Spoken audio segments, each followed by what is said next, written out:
Dalam menghadapi pandemi COVID-19, ikhtiar dan usaha keras terus dilakukan.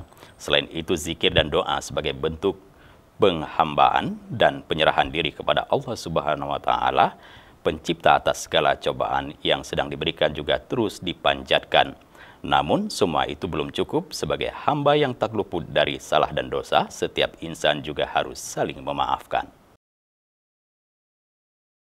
Hal tersebut disampaikan oleh Gubernur Aceh Nova Iriansah dalam sambutannya usai mengikuti zikir dan doa bersama para aparatur sipil negara di jajaran pemerintah Aceh yang rutin digelar setiap pagi sebelum memulai aktivitas kedinasan.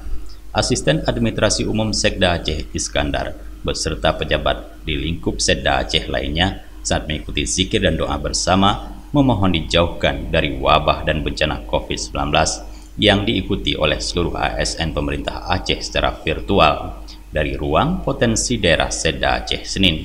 Sebagaimana diketahui sejak Sabtu bersama Sekretaris Daerah Aceh Takwalah dan sejumlah pejabat terkait lainnya, Gubernur telah melakukan kunjungan kerja di kota wisata Sabang.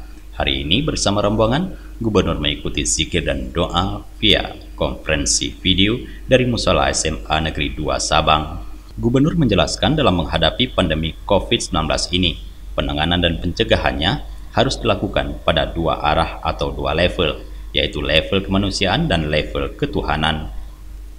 Gubernur juga berpesan kepada ASN untuk terus mematuhi dan mensosialisasikan penerapan protokol kesehatan dan mengajak masyarakat untuk mengikuti vaksinasi agar kekebalan kelompok atau herd immunity segera terbentuk. Hari ini tercatat 436 partisipan mengikuti zikir dan doa bersama dengan tetap menerapkan standar protokol kesehatan. Dari Banda Aceh, Tim Liputan Aceh TV melaporkan.